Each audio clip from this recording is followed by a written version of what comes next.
सावधान। ओकारं बिंदु संयुक्तं नित्यं ध्यायन्ति योगिनः कांतं मोक्षदं चैव ओंकाराय नमो नमः। अविरल शब्द घनौघ प्रक्षालित सकल भूतल कलंका मुनि विरूपासित सरस्वती हरति न दूरितम् अज्ञानतिमिरान्धानां ज्ञानाञ्जन शलाकया चक्षुरुन्मीलितं येन तस्मै श्री गुरुवे नमः। श्री परम गुरुवे नमः। परम्पराचार्य गुरुभ्यो नमः। सकल कलुष विध्वंसकं श्रेषां परिवर्धकं धर्म संबंधकं विभवि जीवमन प्रतिबोधकारकं पुण्य प्रकाशकं पाप प्रणाशकमिदं शास्त्रं श्री गोमठसार जीवकांड नामधेयम्। अस्य मूल ग्रंथ कर्तारः श्री सर्वज्ञ देवास्तदुत्तर ग्रंथ कर्तारः श्री गंधर देवा प्रतिगंधर देवा तेषां वचन अनुसारतम आसाद्य श्रीमत् नेमिचंदाचार्येण विरचितम् इदं शास्त्रम् श्रोतारः सावधानतया शृण्वन्तु। मंगलम भगवान वीरो मंगलम गौतमो बनी मंगलम कुंदाद्यो जैन धर्मोस्तु मंगलम सर्वमंगल मांगल्यम सर्वकल्याणकारकम प्रधानम सर्वधर्माणां जैनम जयतु शासनम जैनम जयतु शासनम जैनम जयतु शासनम। सरस्वती नमस्तुभ्यं वरदे कामरूपिणी विद्यारंभं करिष्यामि सिद्धिर्भवतु मे सदा। द्वादशं जिनवानी माता की जय। परम मांगली ग्रंथ श्री गोमठसार जी जीवकांड जी की जय। नेमिचंद्राचार्य की जय। पंडित मुक्तार चंद्र रतन चंद्र मुक्तार जी की जय। अढ़ाई दीप में विराजमान सभी आचार्य उपाध्याय सर साधु के चरणों में नमोस्तु नमोस्तु नमोस्तु। सभी आर्यका माता जी के चरणों में बंदामी बंदामी बंदामी। सभी छुल्लक छुलिका एलक के चरणों में इच्छामी इच्छामी इच्छामी। सभी प्रतिमाधारी के चरणों में ग्रुप में विराजमान अंजना जी के चरणों में वंदना वंदना वंदना। सभी पूज्य जनों का सादर चरण स्पर्श। सभी से सादर जय जिनेन्द्र। हम लोग सभी गोमठसार जी जीवकांड जिस पर जो नेमिचंदाचार्य के द्वारा रचित है और जिस पर टीका रत्नचंद्र मुक्तार जी ने लिखी है उससे स्वाध्याय कर रहे हैं। स्वाध्याय करते हुए हम लोग गुणस्थान अवगाहना योनि आदि अनेक चीजों का जीव समास आदि का हम स्वाध्याय कर चुके हैं विस्तार पूर्वक। अब हमारे जो शुरू हुआ है पर्याप्ति पररूपणा 20 पररूपणा में अब पर्याप्ति पररूपणा चालू हुई है। सिद्धम सुद्धम पर्णमीय जिनिंद वर्णेमि चंद्रमकलंकम गुणरयन भूषणुदयम जीवस परुवणम गोच्छम। गाथा नंबर 121। पज्जतस्य उदये नियनिय पज्जति निटिठो होदि जाव शरीरम अपुन्नम निवत्ति अपुन्न गोताव। पज्जतस्य उदये नियनिय पज्जति निटितो होदि जाव शरीरम अपुन्नम निवत्ति अपुन्न गोताव। शब्दार्थ पज्जतस्य षष्ठी है, षष्ठी का एक वचन पर्याप्ति नामकरण का। उदये सप्तमी का एक वचन उदय होने पर। पज्जतस्य उदये पर्याप्ति नामकरण का उदय होने पर। निय निय अपनी अपनी अपने अपने या अपने अपनी जो भी आगे जो शब्द आएगा उसी हिसाब से हो जाएगा। अपनी भी हो सकता है अपने भी हो सकता है। निय निय अपने अपने पज्जति निडितो होदी अपने अपने योग्य। पज्जति मतलब पर्याप्ति को निष्ठापना करने वाला होता है। होदी अथवा निष्ठापना होती है अथवा निष्पन्न होती है। पर्याप्ति नाम पर पज्जतस्य पर्याप्ति नामकरण के उदये उदय होने पर। निय निय अपने अपने योग्य। पज्जति पर्याप्ति निठितो होदी निष्पन्न होती है। पर्याप्ति के दृष्टि से बोलेंगे तो निष्पन्न होती है, जीव की दृष्टि से बोलेंगे तो निष्पन्न करने वाला होता है। अपनी अपनी पर्याप्ति के उदय में, पर्याप्त नामकरण के उदय में अपने अपने योग्य पर्याप्ति निष्पन्न करने वाला होता है। जब हम कर्ता के हिसाब से बोलेंगे तो ऐसे कर्म को प्रधान कर देंगे तो क्या बोलेंगे, अपने अपने योग पर्याप्ति को पूर्ण कर, अपने अपने योग पर्याप्ति पूर्ण होती है, क्योंकि होदी का मतलब होती है, ये भी है। तो दोनों तरह से बोल सकते, जीव को भी आगे करके बोल सकते हैं, पर्याप्ति को भी आगे करके बोल सकते हैं। जाव शरीरम अपूर्णम, जाव शरीरम अपूर्णम, जब तक शरीर अपूर्ण अपर्याप्त है, अथवा जब तक शरीर की, ये हो गया शरीर की, अथवा ऐसे भी कह सकते जब तक शरीर पर्याप्ति पूर्ण नहीं हुई है। ये तो हो गया, हम लोग बाहर से इसमें शब्द ले आए। गाथा में क्या है, जाव शरीरम अपूर्णम, जब तक शरीर अपर्याप्त है, यानी पर्याप्त शरीर की प्राप्ति नहीं हुई है। बिल्कुल शब्दार्थ के साथ दे रहे हैं, शब्दार्थ में कुछ नहीं मिलाना तो भी अर्थ निकल जा रहा है। जाव माने जब तक, शरीरम माने शरीर, अपूर्णम माने अपर्याप्त है। जब तक शरीर अपर्याप्त है, यानी जब तक शरीर की पर्याप्ति पूर्ण नहीं हुई है। निवृत्ति अपूर्ण गो तावत, तब तक, तब तक निवृत्ति निवृत्ति अपूर्ण गो अपर्याप्त, तब तक निवृत्ति अपर्याप्त जीव होता है या कहलाता है। इतना सुंदर मतलब शब्दों का चयन है आचार्य का, पूरा बिल्कुल अर्थ निकल गया समूचा। फिर से एक बार अर्थ को बता रहे हैं ताकि आप लोगों को भावभास ना हो जाए। जिनको भी लिखना रहता है लिख भी सकते हैं, धीरे ही बोल रहे हैं और धीरे बोलते हैं। पज्जतस्य, पर्याप्ति के, उदय होने पर, पर्याप्त नामकरण का पर्याप्ति के उदय होने पर बनेगा नहीं, पर्याप्त नामकरण के उदय होने पर निय अपने अपने योग्य, नियम है अपने अपने योग्य का, इसमें कोई शब्द नहीं है लेकिन यहाँ पर योग्य होगा, अपने अपने योग्य पज्जति पर्याप्ति निष्ठिदो निष्पन्न होती है। पर्याप्त नामकरण के उदय होने से अपने अपने योग पर्याप्ति निष्पन्न होती है। कब होती है पर्याप्ति, पर्याप्त कब कहलाता है जीव, तो दूसरी पंक्ति में दे दिए कि जाव शरीरम अपूर्णम, जब तक शरीर पर्याप्ति पूर्ण नहीं हुई है, अथवा जब तक शरीर अपर्याप्त है।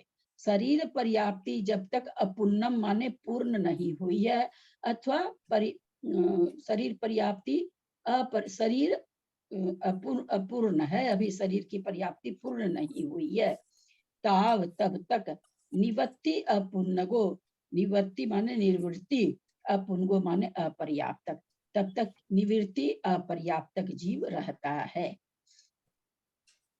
कोई प्रश्न, कोई शंका? दीदी एक ये पज्जतस्य ये आया आगे, ये क्यों दिया आगे पज्जतस्य? हाँ, पज्जतस्य कई बार ये चीज बताई जा चुकी है कि य व तू, ये है ना, कई बार गाथा का जो 12 और 14 का होना चाहिए वो नहीं होता है, तो इस तरह के शब्द डाल देते हैं। इनका अर्थ हो जरूरी नहीं है, वैसे यह का अर्थ और, तथा, इस तरह से, जो इस तरह से अर्थ निकलता है। तो यहाँ पर उसको जिस ले सकते हैं। पर्याप्त नामकरण के उदय से जिस जीव के अपने अपने निज निज अपने अपनी योग्य पर्याप्ति पूर्ण करने वाला होता है, तो यहाँ पर ले सकते हैं, जिस ले सकते हैं।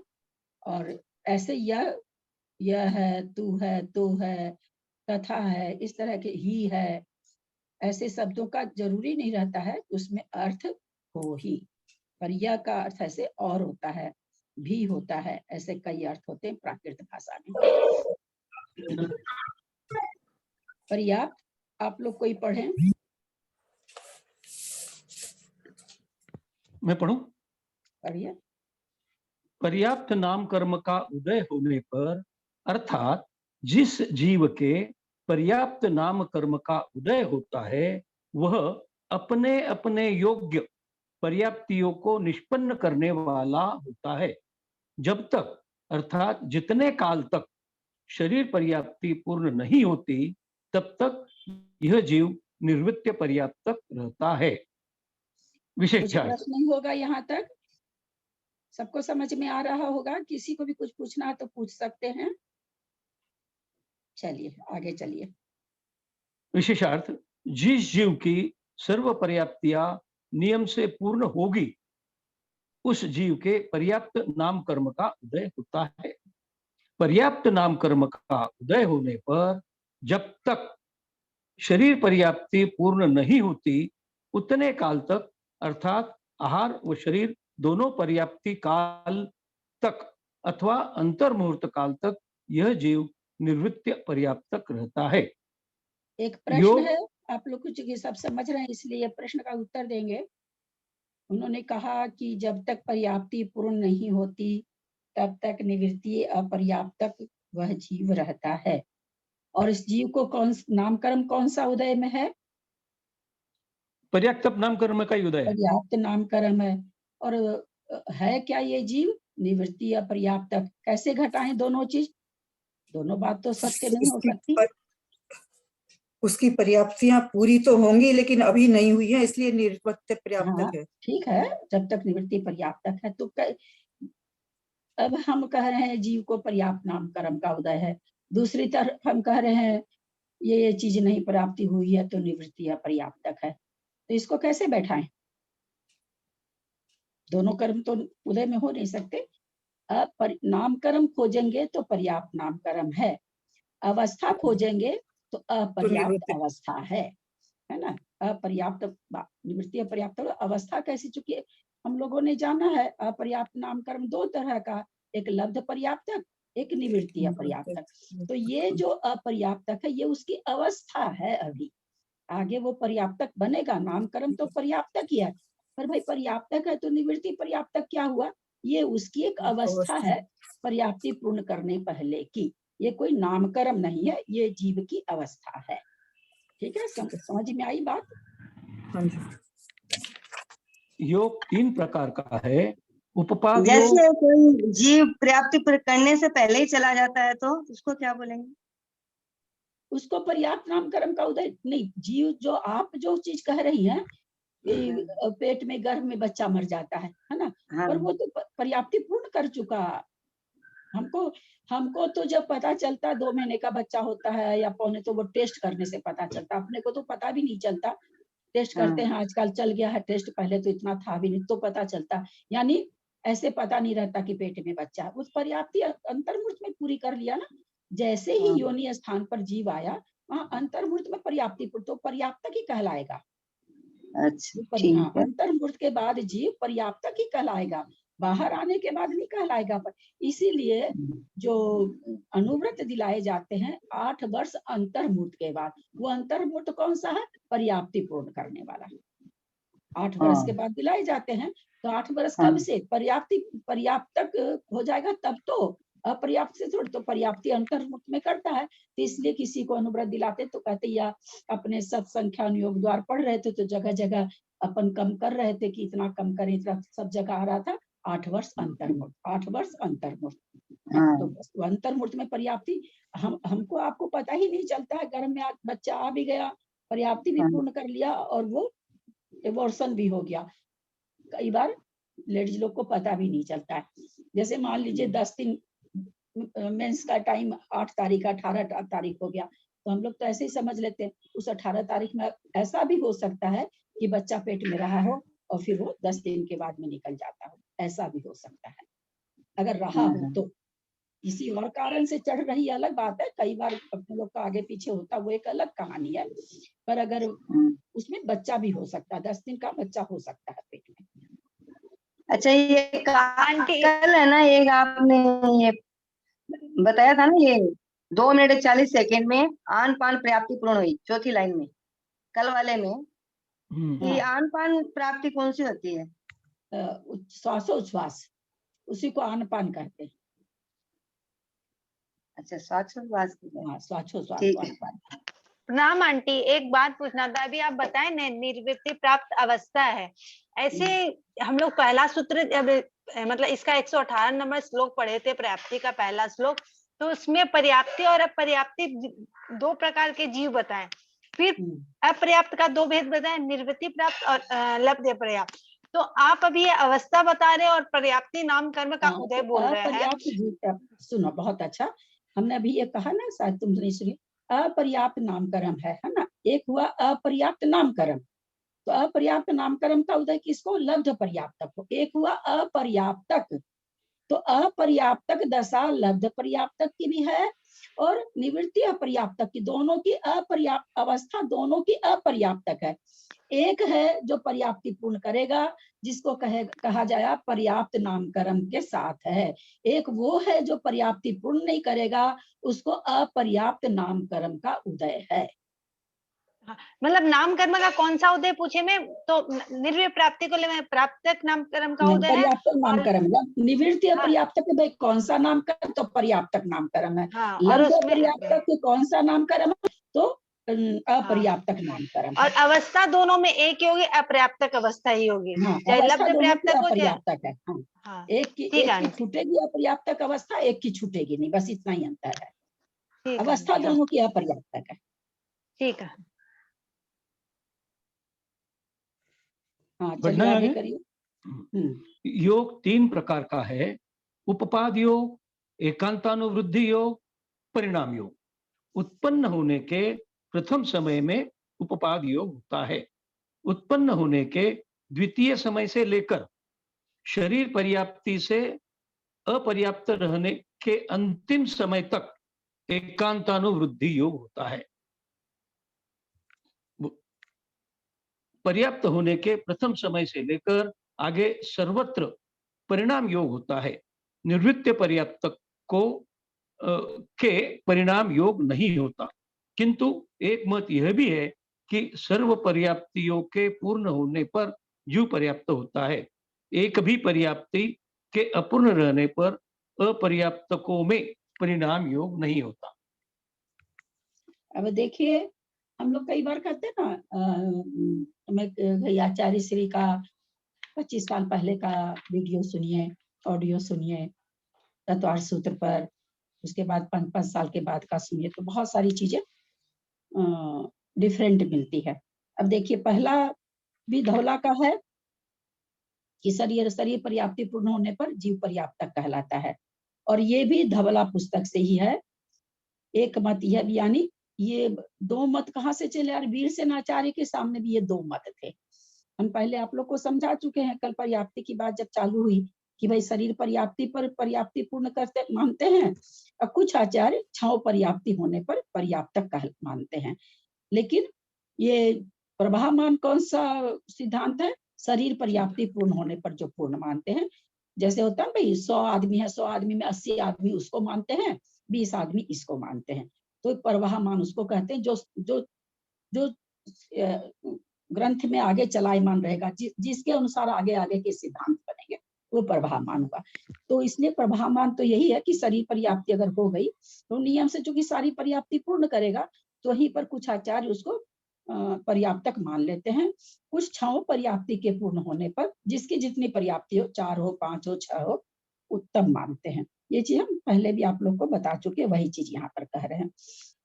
अब यहाँ पर एक प्रश्न है, लोग कौन है मुझे तो पता नहीं है, मुझे तो 3 लोग दिखते हैं, मेरे अलावा कोई दिखता नहीं है। यहाँ पर जो लिखा गया, उत्पन्न होने के कहाँ, उत्पन्न होने के प्रथम समय में उपपाद योग होता है। अब आप लोगों से यह मेरा प्रश्न है, जो विग्रह गति से जा रहा है और विग्रह गति में भी जा रहा है, 2 समय 3 समय लेकर के, उसको उपपाद योग कितने समय का होगा? पहले समय में होगा, फिर तो वो एकांतानुवृद्धि में चला जाएगा। हाँ, एक्चुअली प्रॉपर आंसर तो नहीं आ रहा मुझे, लेकिन ये समझ में आया हुआ है कि स्टार्ट उससे होता है उत्पाद योग से, और फिर एकांतानुवृद्धि में चला जाता है, ऐसा आपने बताया था एक बार। एक समय का होगा उपाद योग। हाँ, पहले समय का उपाद योग होगा, एक ही समय का होगा। जिस समय जैसे ही अगले भव की आयु चालू हुई, वो प्रथम समय केवल उपपाद योग होगा।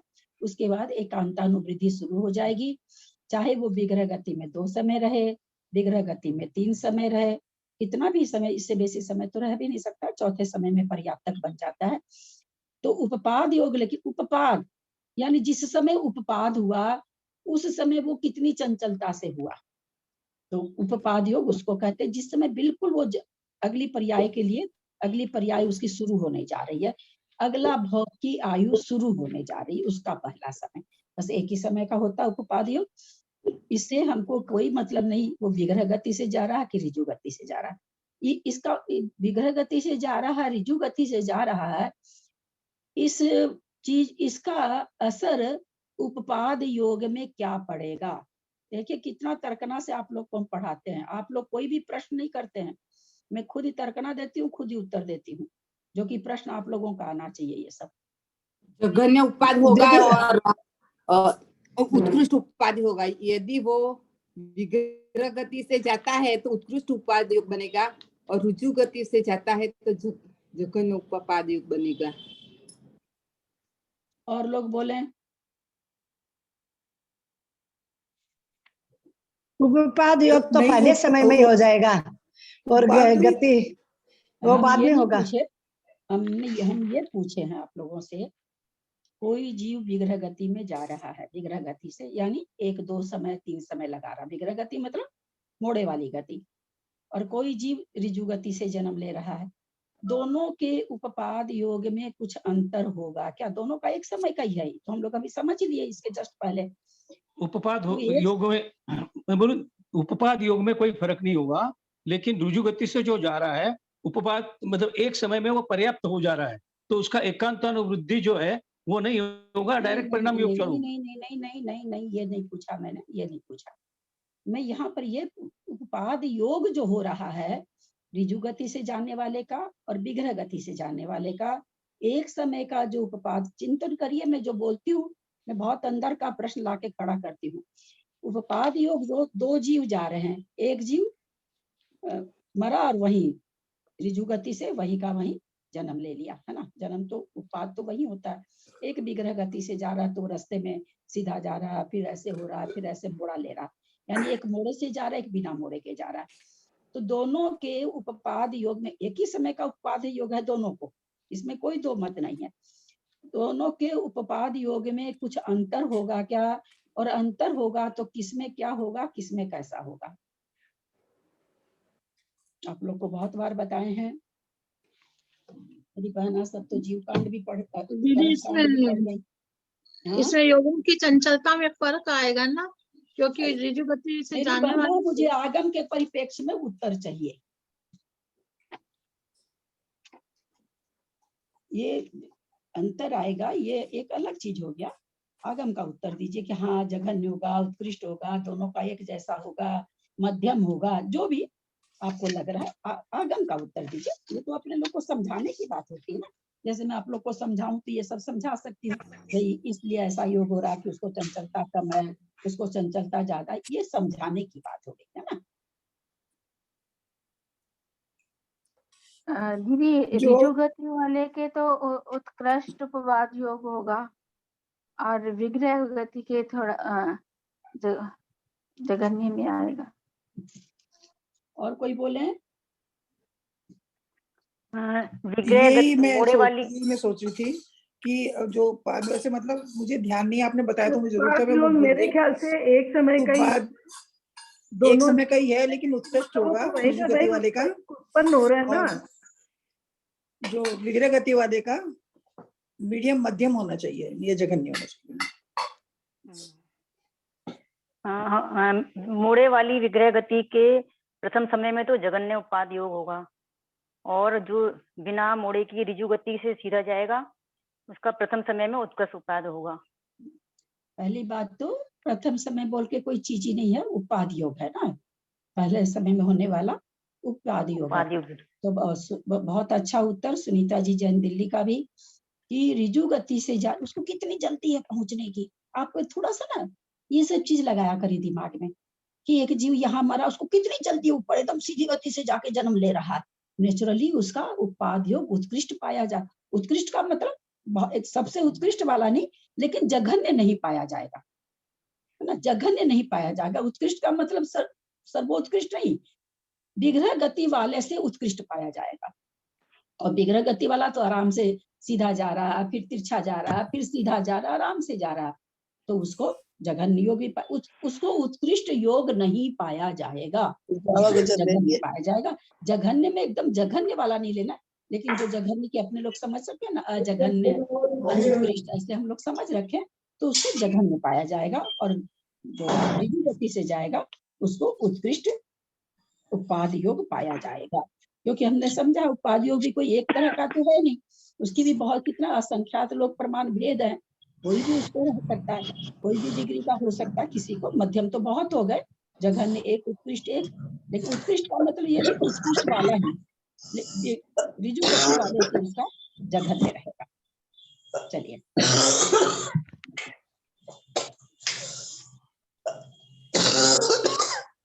ये जो भी पढ़े हैं, अरे भाई म्यूट करिए भाई। किसी को कोई प्रश्न नहीं ना है? मैं ये पूछ रही थी, जब जीव को फ्रीजर करके रखते हैं, जीव को फ्रीजर करके रखते हैं, तो इसको भी एक मिनट सब कोई अपने को बंद करें, स्वतः ही बंद कर लिया करें। जब कोई कम से कम प्रश्न पूछता तो आपका भी क्षयोपम बढ़ेगा ना, सबसे ज्यादा क्षयोपम बढ़ता है प्रश्न करने से। मैं क्यों हर क्लास में आप लोगों को बोलती हूँ कि तर्क ना करिए, तर्क ना करिए, और एक जन करेगा तो सबको फायदा होगा। तो जैसे ही कोई प्रश्न करता हूँ एक बार म्यूट कर लिया। हाँ बोलिए। मैं पूछ रही थी, आजकल ये जीव को फ्रीजर करके रखते हैं, तो उसको भी तड़पन तो होती होगी ना फिर? हमको पहली बात तो इतना चौंचो आ रहा है कि हमको सुन ही नहीं रहा, पता नहीं कौन लोग चालू कर रखते हैं, बोलने के बाद भी मुझे समझ में नहीं आता। अच्छा ठीक है, आप आगे बढ़िए। नहीं आप आगे बढ़िए। और कोई का खुला हुआ है? किसी का खुला हुआ है? राजमती जैन कोलकाता खुला है और रेडमी 9 खुला है। अब बोलिए अंजना जी। मैं बोल रही थी, आजकल ये जीव को फ्रीजर करके रखते हैं ना, तो उसको कितनी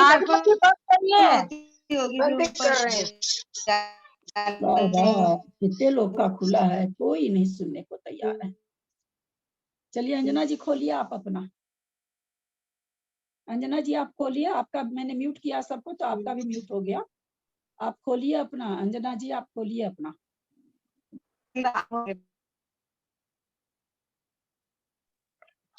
मैं बोल रही थी, आजकल ये जीव को फ्रीजर करके रखते हैं ना, जीव फ्रीजर करके रखते हैं, उसको भी तड़पन तो होती होगी ना फिर? वो तकलीफ तो होती होगी, कैसे नहीं होती होगी, बोलिए। वो सब चीज तो अननेचुरल चीज तो जितनी जल्दी जाता है।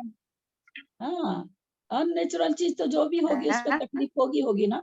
नेचुरल चीज तो नेचुरल ही रहती है, अननेचुरल चीज तो कुछ भी आप करो उसमें तकलीफ तो होगी, बहुत तकलीफ होगी, बहुत तड़पन होगी, मतलब ही नहीं बनता। ठीक ही बात है। चलिए यहाँ का ये सब चीज समझ में आ गया ना, योग 3 प्रकार का जो भी पढ़े हैं।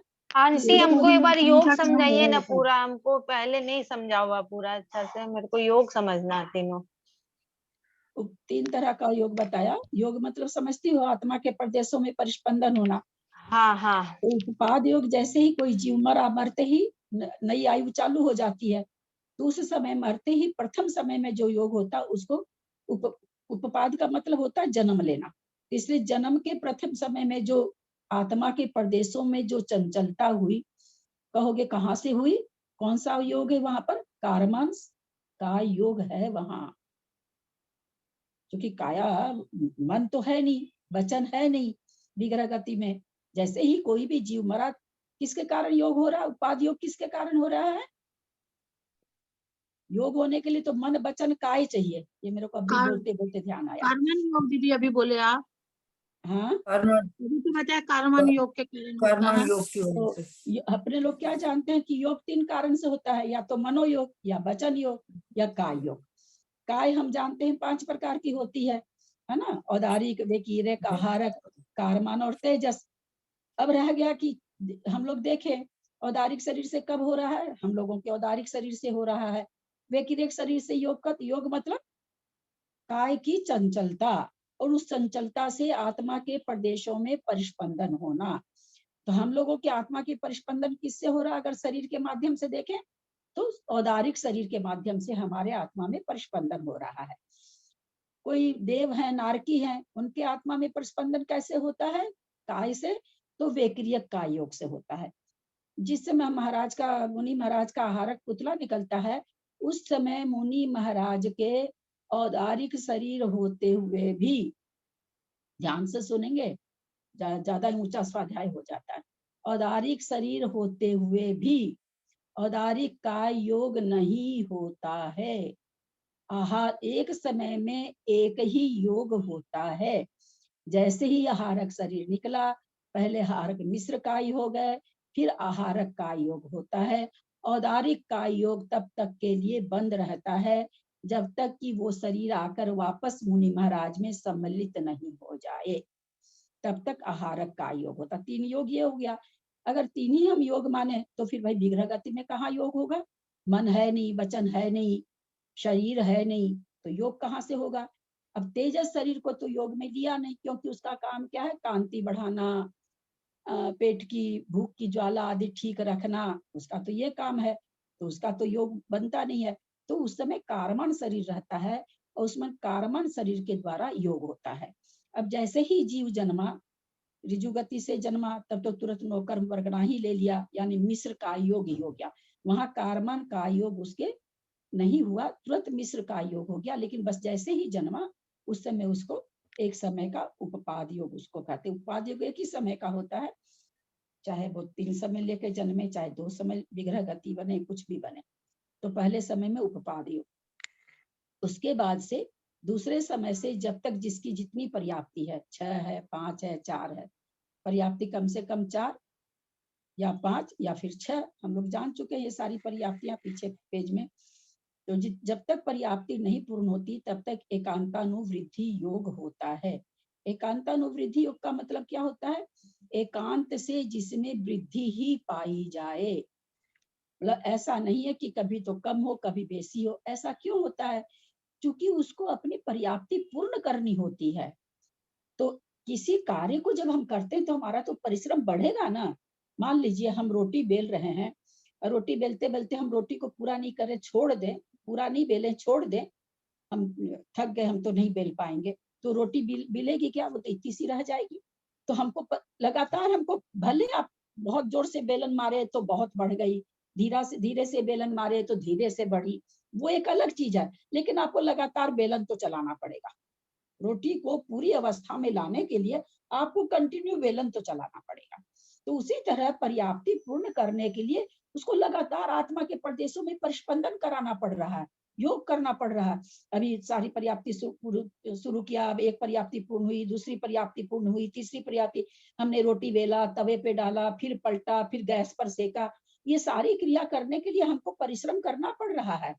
तो उसी तरह इस आत्मा को पर्याप्ति पूर्ण करने के लिए हमेशा परिश्रम को बढ़ाना पड़ता है। इसलिए उसका नाम पड़ गया पर्याप्ति पूर्ण होने तक का जो योग हुआ वो एकांतानुवृद्धि हुआ, कि भाई एकांत से उसमें वृद्धि ही होगी। वृद्धि कितनी होगी ये नहीं, होगी वृद्धि।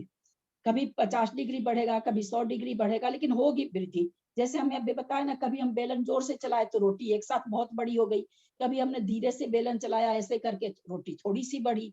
पर हमको रोटी बड़ी करने के लिए कंटिन्यू बेलन चलाना पड़ेगा। तो उसी तरह से पर्याप्ति पूर्ण करने के लिए यह जीव हमेशा अपर्याप्त अवस्था में इसका योग बढ़ता जा रहा है। योग मतलब तो पहले हो गया उपपाद योग, पीछे हो गया एकांतानुवृद्धि योग, जो कि मिश्र का योग का काम करता है। एकांतानुवृद्धि जब तक अपर्याप्त अवस्था रहती है तब तक एकांतानुवृद्धि योग चलता है। जैसे ही पर्याप्ति पूर्ण हो गई, जैसे अभी अंजना जी ने पूछा 2 महीने का बच्चा, 2 महीने का बच्चा कहाँ, हमको तो पता भी नहीं चला, अंतर्मुहूर्त के बाद ही उस बच्चे का परिणाम योग चालू हो गया। वो अपने परिणाम योग से 7वें नरक की आयु बांध लिया। वो जो बच्चा आपको पता तक नहीं चला है कि हाँ मैं गर्भ मेरे है पेट में, हम कुछ भी नहीं जान रहे हैं, क्योंकि बच्चा मेंस का टाइम मान लीजिए अभी 4 दिन के बाद आने वाला, तो पहले ही रह गया बच्चा तो पेट में। अब वो तो पर्याप्ति भी पूर्ण कर लिया, अभी हम तो जान ही नहीं रहे हैं। अभी तो हमारा टाइम आएगा तो हम सोचेंगे भाई क्यों नहीं हुए, ये हुए, वो बाद की चीज है। वो पर्याप्ति पहले पूर्ण भी कर लिया और वो मर भी गया गर्भ में और 7वें नरक में चला गया। ये है एकांतानुवृद्धि योग और परिणाम योग। एकांतानुवृद्धि के बाद पर्याप्ति पूर्ण कर लिया था, उसके बाद परिणाम योग होते हैं। एक उपाधि योग का एक समय का एकांतानुवृद्धि, एकांत से वृद्धि जिसमें हो। परिणाम योग में वृद्धि भी होती है, वैसा का वैसा भी रहता है और कम भी होता है। जिस समय जैसे हम लोग ये तो खूब मजे से पकड़ सकते हैं, किसी से हमको क्रोध बहुत जोर से आ रहा है तो हमारा आत्मा में परिस्पंदन बहुत तेज हो रहा है। किसी समय बहुत बड़ी गलती बच्चे की देख के भी अरे जाने दो बाबा, ऐसे ही करता है, ये तो बदमाशी, छोड़ो हटाओ, हमने समता भाव रख लिया। उस समय हमारे कसाय थोड़ी मध्यम हुई तो मध्यम योग हो गया। और एकदम किसी माँ को हम देखते हैं, बच्चे इतने बदमाशी कर, इतने चंचल होते, इतने चंचल, पर माँ के माथे में सिकन नहीं आती है। बाप रे, थोड़ी सिकन नहीं आती है। हम लोग को हैरत लगता है कि कितनी ठंडी औरत है। तो उसको परिणाम योग हल्का हो रहा है। तो ये परिणाम योग हमारे दिन भर में बढ़ते रहते हैं, कम होते रहते हैं, वैसे भी चलते। अंतर्मुख तक एक जैसा चला, अंतर्मुख तक बढ़ता ही रहा, अंतर्मुख तक बहुत नीचे वाला हो गया, ऐसे करके। क्योंकि आप लोग तो योग स्थान पढ़ चुके हैं कर्म कांड में, 8 समय वाला योग स्थान, उत्कृष्ट योग स्थान बहुत कम समय के लिए होता है। सब आ चुका है, आप लोग समझे कितना सो तो आप लोग जाने, क्योंकि मैं उस समय योग स्थान मैंने आप लोगों को नहीं पढ़ाया था उस समय। तो इस तरह से इसको योग स्थान का मतलब यही है, आत्मा के प्रदेशों में चंचलता होना, मन वचन काय के द्वारा। दीदी वो आयु कैसे बन जाएगी उसके उस समय? आयु कैसे बन जाएगी? लब्ध पर्याप्तक की आयु बन रही है, तो पर्याप्तक है। जैसे आके पर्याप्ति पूर्ण किया, ठीक है, अब पता चला उसकी तो आयु 2 दिन की है, 2 दिन का त्रिभागी पड़ेगा, उसमें आयु बांध लेगा।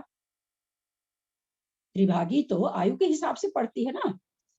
आपको ना नहीं पता चला कि मेरे पेट में बच्चा आया, वो तो ऑलरेडी आके पर्याप्ति पूर्ण कर लिया, और उसकी आयु जितनी है, 8 दिन की है, 10 दिन की है, 5 दिन की है, उसके त्रिभागी में उसने पूरी आयु बांध ली, चला गया उस आयु में। हम परिणाम पकड़ाना चाहते हैं आप लोगों को, पर्याप्त पूर्ण होते ही मतलब आयु का शुरुआत हो जाती है। हाँ, आयु त्रिभागी में बांध लेगा। जिसकी जितनी बड़ी आयु उसकी त्रिभागी उसी हिसाब से पड़ती है, बांधेगा त्रिभागी में। मान लीजिए उसके पर्याप्ति पूर्ण करने के बाद उसके अंतर्मूर्ति आयु है, अंतर्मूर्त के 3 भाग कर लेगा, उसमें आयु बांध के चला जाएगा। हम यहाँ परिणाम पकड़ाना चाह रहे हैं आप लोगों को कि देखिए वो छोटा सा जीव जिसके बारे में कोई जान भी नहीं रहा, डॉक्टर भी नहीं बताएगा कि आ गया है पेट में जीव, डॉक्टर भी नहीं बता सकता है। और ऐसे समय में वो जीव अपनी आयु का बंध कहीं का भी कर सकता है, त्रियंच का, मनुष्य का, नारकी का, देव का, कहीं का भी कर सकता है। हम परिणामों का खेल बता रहे हैं आपको। अपने लोग तो सोचते हैं, अपने लोग को लगता है हम ही लोग परिणाम करते हैं, हम ही लोग सब कुछ करते हैं, ऐसा हम लोग को महसूस होता है, पर परिणामों का खेल आप लोग को बता रहे हैं। दीदी जो मैंने पहले बताया था, मतलब अभी जब जो डिस्कशन हुआ उसके हिसाब से जो जीव रुजु गति से पैदा हो रहा है उसका एकांतानुवृद्धि योग नहीं होगा, क्योंकि वो अगले समय में ही पर्याप्त हो जा रहा है। नहीं, पर्याप्त हो रहा है अगले समय में मिश्र का योग हो गया उसका। इसका जो समझिए बहुत अच्छा, ये सब चीज पूछना चाहिए, खूब खूब खोलिए ना। आप लोग को नहीं समझ में आता आप लोग कोई संकोच मत करिए। आप जो कहे रिजु गति से जाने वाला क्या होता है, नौकर वर्गनाओं को तुरंत ग्रहण कर लेता है और उसका मिश्र का योग शुरू हो जाता है उसी समय। जैसे मरा वैसे मिश्र का योग चालू हो गया। लेकिन जो विग्रह गति से जाता है उसका 1 समय, 2 समय, 3 समय तक कारमान का योग रहता है। मान ली 3 समय की विग्रह गति, 3 समय के बाद वो नौकर वर्गना ग्रहण करता है और तब उसका मिश्र का योग चालू होता है। जो रिजु गति से जा रहा है वो जैसे ही मरा वैसे ही नौकर वर्गनाओं को ग्रहण कर लिया और मिश्र का योग चालू हो गया। पर्याप्त नहीं हुआ? नहीं, पर्याप्त कहां से, पर्याप्त तो वैसे होगा, अंतर जैसे जैसे विग्रह गति वाला होगा वैसे वो होगा। अच्छा, मतलब विग्रह गति में और रुजु गति में सिर्फ कारमान का योग से बदल के अंतर है। हाँ, ये इसमें कारमन का योग नहीं होता है, इसमें कारमन का योग होता है। कारमान का योग विग्रह गति में कारमन का योग होता है, रिजु गति में कारमन का योग नहीं होता है। पहले जहां मरा वो योग था, जैसे ही मर करके जन्म लिया वैसे मिश्र का योग चालू हो गया। कारमान का योग नहीं। देवगति में जा रहा तो वैक्रियक मिश्र का योग हो गया और औदारिक में जा रहा तो औदारिक मिश्र का योग हो गया। तो दीदी एक समय में दोनों काम हुए ना, फिर उत्पाद योग और वो कारमन का योग, मिश्र का योग जो हुआ, फिर कैसे हुआ? क्योंकि एक समय में आप जगन्य और उत्कृष्ट, ये ऐसे समझिए कि आपने जैसे ही खाना खा के आप उठे और मुंह में सुपारी डाल लिया, है ना, वही रखा था सुपारी का डब्बा, यूं हाथ धोया, यूं सुपारी डाला, कहाँ अंतर आया? आपने एक समय के लिए भी अपना मुख बंद किया क्या? नहीं। वही चीज समझिए, जैसे ही मरा वैसे ही वो नौकर्म वर्गनाओं को ग्रहण कर लिया, मरते ही ये पर्याय बंद हुई और नौकर्म वर्गना को ग्रहण कर लिया। जैसे ही खत्म हुई वैसे वो आहार, नौकर्म वर्गना मतलब आहार, उसने आहार को ग्रहण कर लिया। तो आहार ग्रहण करते ही मिश्र का योग चालू हो गया। है समझ में कि नहीं सबको? मैं उदाहरण तो बहुत ऐसे ऐसे देती हूँ घर वाले कि ताकि समझ में आ जाए सबको और खास करके औरतों वाले। कितनी शक्ति है जीव में, है जीव में ऐसे थोड़ी मोक्ष जाता है, ऐसे थोड़ी मोक्ष जाता है, शक्ति तो है ही है। आत्म पर्याप्ति पूर्ण होने के बाद ही वो नौ कर्म ग्रहण करता है। पर्याप्ति पूर्ण होने के बाद नहीं, पर्याप्ति पूर्ण होने के बाद तो जिस शरीर में जा रहा वो शरीर चालू हो गया ना। फिर तो काय, जैसे जिस शरीर में औदारिक में जा रहा तो औदारिक काय हो गया, वैक्रियक में जा रहा तो वैक्रियक काय हो गया। जब तक पर्याप्ति पूर्ण नहीं किया तब तक उसी शरीर की मिश्र वर्गना चालू करता है। जैसे औदारिक होने वाला है तो पहले औदारिक मिश्र है, अभी उसकी औदारिक मिश्र का योग से आत्मा के प्रदेशों में प्रस्पंदन हो रहा है। नौकर्म वर्ग ने तो जाहिर है ना फिर उसके पास, चाहे वो मिश्र में हो चाहे कुछ से, नौकर्म वर्ग ने तो वो ग्रहण कर ही रहे ना। नो कर्म वर्गना मिश्र का योग के पहले समय में लेता है। ऐसे तो नो कर्म वर्गना हम लोग भी ले ही रहे हैं ना। नो कर्म वर्गना तो प्रति समय सभी ग्रहण कर रहे हैं, केवल विग्रह गति में नो कर्म वर्गना नहीं ग्रहण करता जीव, बाकी प्रत्येक समय प्रत्येक जीव नो कर्म वर्गनाओं को ग्रहण कर रहा है। हम लोग भी नो कर्म वर्गना ग्रहण कर रहे हैं प्रति समय। नो कर्म वर्गना किसके लिए होती है? 3 शरीर और 6 पर्याप्ति के लिए होती है। तो हमारे पास कोई ना कोई शरीर है, पर्याप्ति भी है। तो आज जैसे अरहंत परमेष्ठी को 13वें गुण स्थान में मन को स्वीकार किया गया, कैसे स्वीकार किया गया? और अस्वीकार भी किया गया। अस्वीकार इसलिए किया गया कि वो मन से काम नहीं लेते हैं। स्वीकार कैसे किया? मनोवर्गना ग्रहण कर रहे हैं, उनका द्रव्य मन है, उस द्रव्य मन को बनाए रखने के लिए मनोवर्गना को लेना पड़ता है। उसी तरह हमारा औदारिक शरीर बना रहे, औदारिक नौकर्म वर्गना हमको लेनी पड़ रही है। हम बुद्धि से थोड़ी ले रहे हैं, कहने का मतलब आ रही है। हमारी सारी चीजें जितनी पर्याप्तियां हैं सबकी वर्गना, हमारे चक्षु वर्गना सब जो उस नौकर्म वर्गना में, ये सारी वर्गना सम्मिलित है, जितने भी 6 पर्याप्ति है उसकी, तो सारी वर्गनाएं हम ले रहे हैं प्रति समय। नहीं, विग्रह गति में जैसे 3 मोड़े वाला समय ले रहा कोई जीव, पहले समय तो उसका उत्पाद योग हो गया, दूसरे समय से एकांतानुवृत्ति हो गया, तो उस समय वो मिश्र का योगी कहलाएगा ना? नहीं, उस समय विग्रह गति है, अभी विग्रह गति है, अभी 2 समय तक उसकी विग्रह तो गति उसमें है। नहीं, जन्म स्थान पे जाके मिश्र का योगी होगा। हाँ हाँ, जन्म स्थान पर चला जाएगा, नौकर्म वर्गना को जब ग्रहण करेगा उस समय उसके मिश्र का योग होगा। इसीलिए तो ऋजु गति वाले के कार्मन का योग नहीं होता, वो उसी समय नौकर्म वर्गना ग्रहण कर लेता है। जैसे ही मरा वैसे, जैसे अभी कहा ना, जैसे हाथ धोए नहीं, खाना खा के उसी हाथ से सुपारी लेके खा लिए, समय भेद तो हुआ नहीं, आपका तो मुंह चलता का चलता रह गया। तो उसी तरह से पहले आयु की, पहले जिसमें था वो, जिस भाव में उस समय जो नौकर वर्गना ग्रहण कर रहा था, वो अभी बंद हुई और दूसरी तुरंत ले लिया, नई आगे के शरीर की तुरंत नई ले लिया तो उसका वहां पर मिश्र का योग चालू हो गया। नौकर वर्गना के बाद मिश्र का योग होता है। मैं तो बहुत खुलासा कर रही हूँ, मुझे पता नहीं आप लोग को कितना समझ में आ रहा है कितना नहीं। दीदी एकांतानुवृत्ति की जरा दोबारा बताएंगे परिभाषा करके, मतलब या जो भी है। एकांतानुवृत्ति योग उसको कहते हैं जो उपपाद योग के दूसरे समय से चालू होकर के जन्म के पहले समय में उपाद योग, जन्म के दूसरे समय से लेकर के जब तक पर्याप्ति पूर्ण नहीं हो तब तक जो योग होता है उसको एकांतानुवृत्ति योग कहते हैं। ये नियम से बढ़ता है।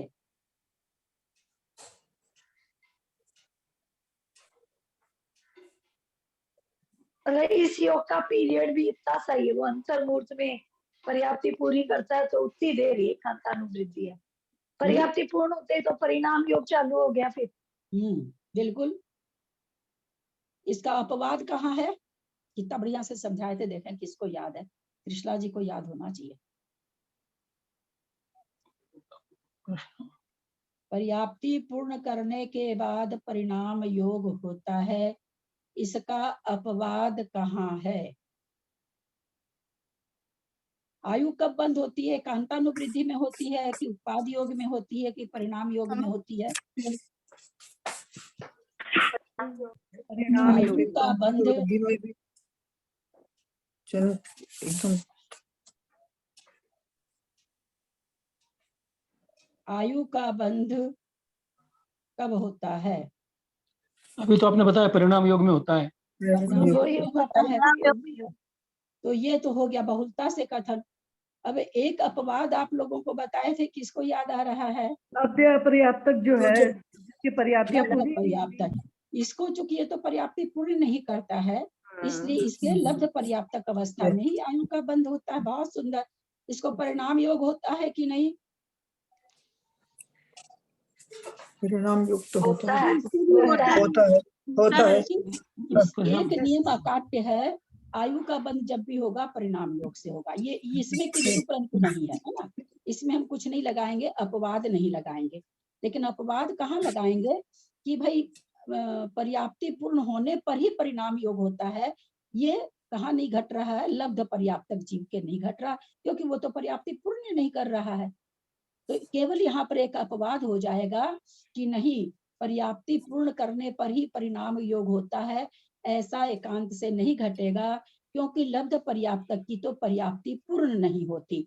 फिर आयु का बंध, उसकी जितनी अपनी आयु है, परिणाम योग की जितना समय बीतने के बाद जितने समय के लिए परिणाम योग होगा, उसकी त्रिभागी में उसके बंध होगा, उसकी त्रिभागी में।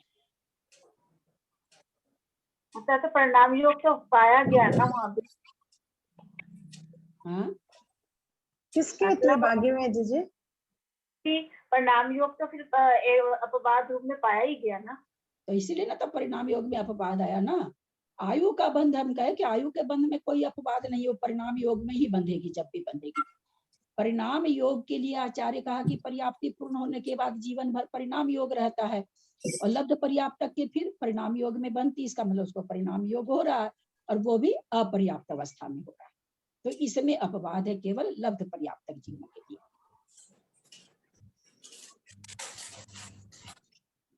कहाँ से क्या, जबकि ये सब तो उसके एकांतानुवृत्ति और परिणाम योग एक साथ हुआ क्या? प्रीति पूछे तो समझ में आ रहा, आप लोग इतना क्यों पूछ रहे हैं भाई? खूब पढ़ चुके हैं आप लोग। ये परिणाम एकांतानुवृत्ति तो मैंने वो स्थान तो नहीं समझा पाई थी, मैं जॉब वाला आकार मैं उस समय नहीं करा पाई थी आप लोग को, लेकिन ये तो मैंने खूब समझाया, कर्णन योग के समय में भी और कर्मकांड जी के समय में भी खूब समझाया है। ये तो भाई साहब समझाए भी नहीं, मैं ही समझाई थी इसको। पता नहीं थोड़ा सा भी क्यों नहीं मतलब ध्यान आप लोग का रह पाता, हम समझ नहीं पाते। एक ही चीज को बहुत बार बोलना पड़ता है। प्रीति तो चलो कर्मकांड में नहीं आती है, उसके लिए तो नई चीज हो गई।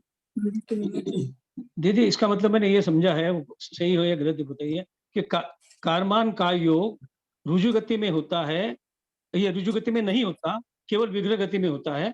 रुजु गति में उत्पाद के बाद सीधा मिश्र हो जाता है, और विग्रह गति में। और इसका अपवाद कहाँ है?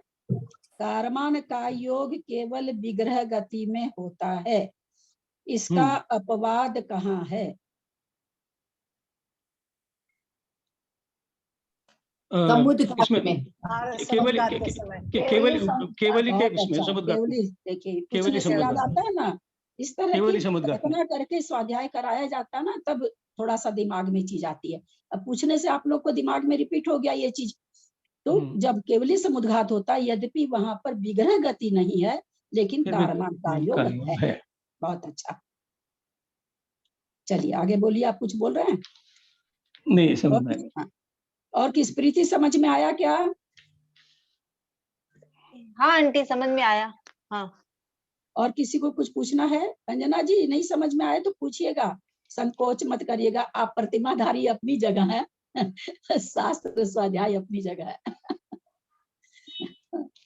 स्टेचू रखी, सुन नहीं रही है लगता है। और किसी को कुछ पूछना है क्या? क्या आगे चले? आगे चलिए दीदी, चलिए। आगे समझ में।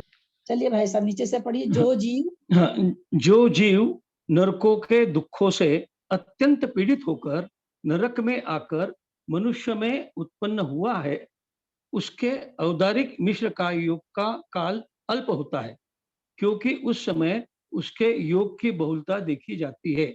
सुंदर, ये चीज हम आप लोगों को प्रमाणिक रूप से मुझे कहीं नहीं मिला था, आज ही मिला है, लेकिन मैं बोल चुकी हूँ आप लोग को 2-3 बार, याद है कि नहीं याद आप लोगों को? उस समय तक मुझे मिला नहीं था कहीं लिखा हुआ, मैंने केवल तर्कना से ही वो चीज निकाली थी। यहाँ पर ये क्या कह रहे हैं, देख कितनी सुंदर बात आई है। जो जीव नरकों के दुखों से अत्यंत पीड़ित होकर नरक से आकर मनुष्यों में उत्पन्न हुआ है, उसके औदारिक मिश्र का योग का काल अल्प होता है, क्योंकि उस समय उसके योग की बहुलता देखी जाती है। हम आप लोगों को ये चीज बताए थे, कोई देव आकर के जन्म ले रहा है और कोई नारकी आके जन्म ले रहा है।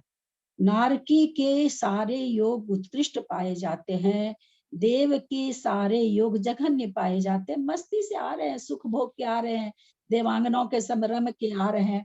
जैसे आप कहीं से बहुत बाग बगीचा घूम के आए, अपना धीरे धीरे मस्ती से गाड़ी में बैठ के आ रहे हैं, घर में भी आपके आके मस्ती से बैठे रहे। एक कोई है जो मिल में काम करता है, बोरा उठाता है, हाँ, वो बेचारा जैसे ही बोरा से छुट्टी पाता है, लपक के घर आना चाहता है, भूख से भी वो तड़प रहा होता है, आके घर जल्दी से वो घर आना चाहता है कि हम घर जाके बैठ के आराम करें।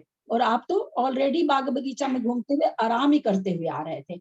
तो मैंने ये तर्कना भी आप लोग को उस समय दी थी कि यही कारण होना चाहिए कि नारकी इतना दुख से दुखी रहता है, वो देखता कैसे अब निकले, चलो पहुंचो जल्दी से, वहां जहां जाना है वहां जल्दी से पहुंचो, जो कि देवों में नहीं होता। ये आज चीज मतलब पढ़ने में यहाँ मिली हमको। ये मैंने तर्कना से आप लोगों को पहले बताया था कि जो नरक से जीव निकलते हैं उनका विग्रह गति का से जाओ या ऋजु गति से जाओ, उनका उत्कृष्ट योग होगा, और देव हैं उनका जघन्य योग पाया जाता है। कारण भी ये बताया था मैंने, क्योंकि दुखों से निकल के आता है तो उसको लगता है जल्दी से हम पहुंच जाए।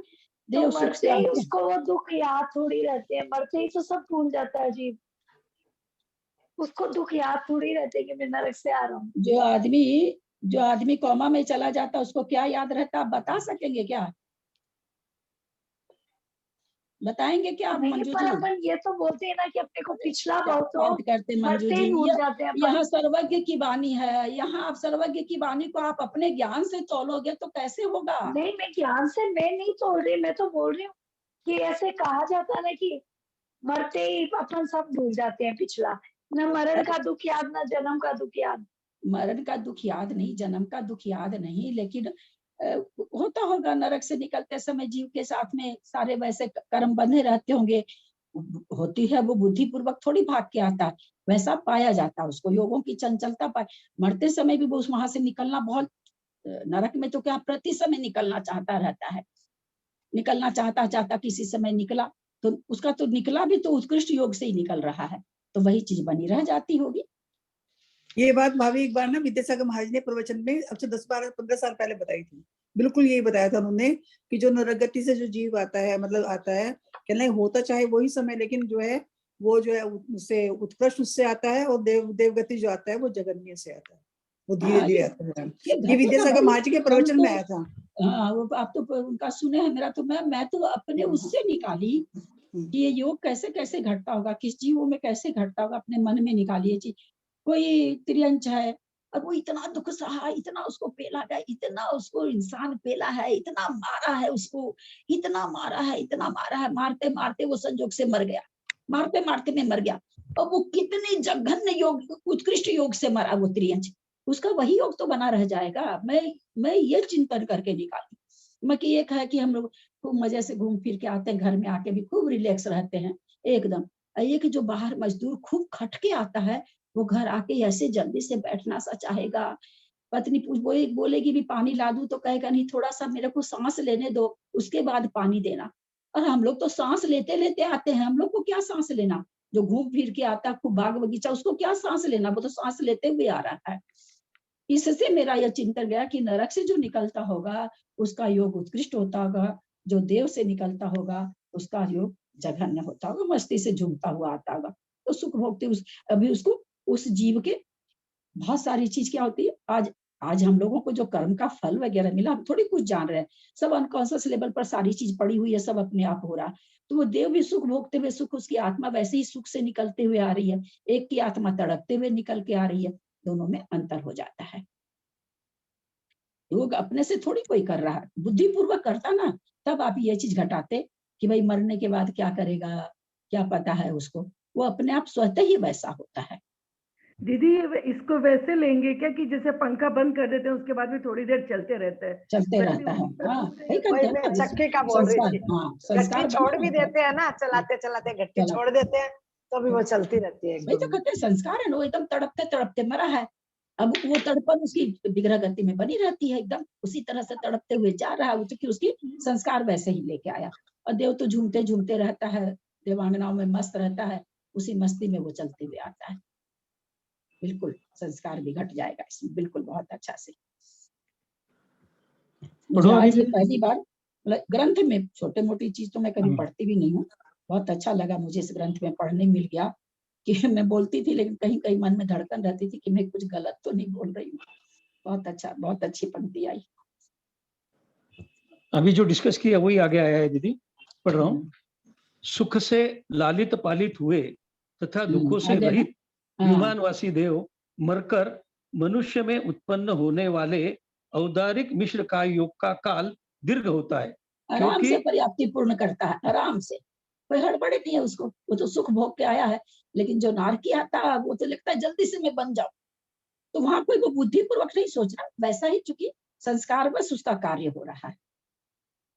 क्योंकि मंद योग से अल्प पुद्गलों को ग्रहण करने वाला है, अथवा योग महान ही रहा जावे, योग महान ही रहा आवे और योग के वश पुद्गल भी बहुत से आते रहे, तो भी उक्त प्रकार के जीव के अपर्याप्त काल बड़ा ही होता है। अब एकांतानुवृत्ति है, हो सकता है उसका उत्कृष्ट चले, उसका जघन्य चले, लेकिन कहते हैं कि जो पुद्गल वर्गना जो ले रहा है, कहते हैं वो भी बहुत आता है, आती होगी, लेकिन फिर भी अपर्याप्त काल उसका बड़ा होगा, उसका छोटा होगा, नारकी का छोटा होगा, देव का बड़ा होगा। क्योंकि विलास से दूषित जीव शीघ्रता पूर्वक पर्याप्तियों को संपूर्ण करने में असमर्थता है। यहाँ पर ये भी दे दिया, अब विलासिता से आया है, अब उसको काम करने की तो आदत ही नहीं है, वो तो आ रहा है देव गति से, यहाँ पर उसको काम करना पड़ रहा है, तो वो उतनी अधिक अपने में तीव्रता ला ही नहीं पाता है कि हम फटाफट फटाफट कोई चीज कर लें। और ये तो नारकी सबको झुलसाता, मारता, मरता आ रहा है, तो वही काम ही करते आ रहा है, तो इसमें तो नेचुरली अपने आप खूब जल्दी जल्दी करने की आदत बनी हुई है, तो ये पर्याप्ति भी जल्दी जल्दी पूर्ण कर लेता है। यहाँ पर ये कारण दिया, बहुत अच्छी बात, बहुत अच्छा। विमानवासी देवों में उत्पन्न होने वाले के अपर्याप्त काल लघु होता है और नारकों में अपर्याप्त काल बड़ा होता है। अब नारक में कोई जाना चाहता नहीं है, मनुष्य से त्रियंग से जा रहा है, तो धीरे धीरे धीरे धीरे पर्याप्ति पूर्ण कर रहा है। एक द्रव्यलिंगी साधु उपरि ग्रैवकों में उत्पन्न हुआ और सर्वलघु अंतर्मुहूर्त के द्वारा पर्याप्त पने को प्राप्त हुआ। एक सम्यक दृष्टि भावलिंगी संयत सर्वार्थ सिद्धि विमानवासी देवों में उत्पन्न हुआ और सर्वलघु अंतर्मुहूर्त काल से पर्याप्तियों की पूर्णता को प्राप्त हुआ। कोई एक तिर्यंच अथवा मनुष्य मिथ्या दृष्टि जीव सातवीं पृथ्वी के नारकियों में उत्पन्न हुआ और सबसे बड़े अंतर्मुहूर्त काल से पर्याप्तियों की पूर्णता को प्राप्त हुआ। कोई एक ज्यादा तो लगता नहीं है, पर्याप्त काल अंतर्मुहूर्त का है, फर्क क्या है, छोटा और बड़ा का फर्क है।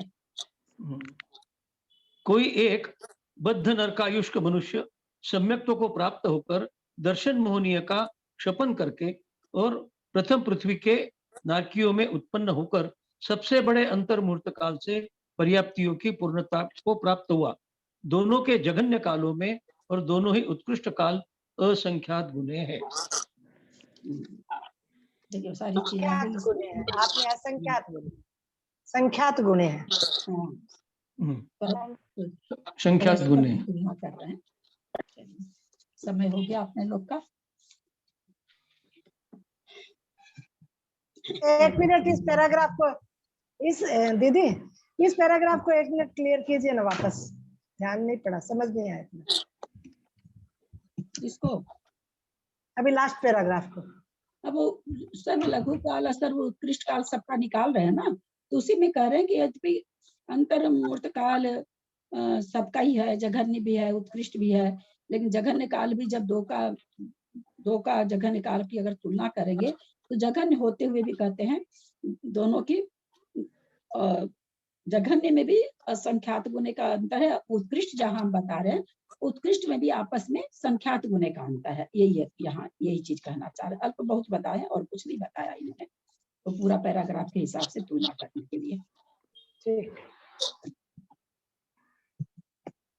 अजक्षमात्रा पदवाक्यहीनं मया प्रमादादि किंचनोक्तं तन्मे क्षमित्वा विदधातु देवी सरस्वती केवलबोधलब्धिं बोधि समाधि परिणाम शुद्धि स्वात्मोपलब्धि शिव सौख्य सिद्धि चिंतामणिं चिंतित वस्तुदाने तम वंदमानस्य ममास्तु देवी। यह वाणी के ज्ञान ते सुझे लोकालोक, सो वाणी मस्तक चढ़ो सदा दे तुम दो। हे जिन वाणी भारती तो ही जपू दिन रहे, जो तेरा शरणा गए सो पावे सुख चैन। देव भजू अरहंत को गुरु से हो निर्ग्रंथ, दया धर्म पालू सदा यही मोक्ष पापन। व्यासंग जिनवानी माता की जय। 9 बार नमोकार।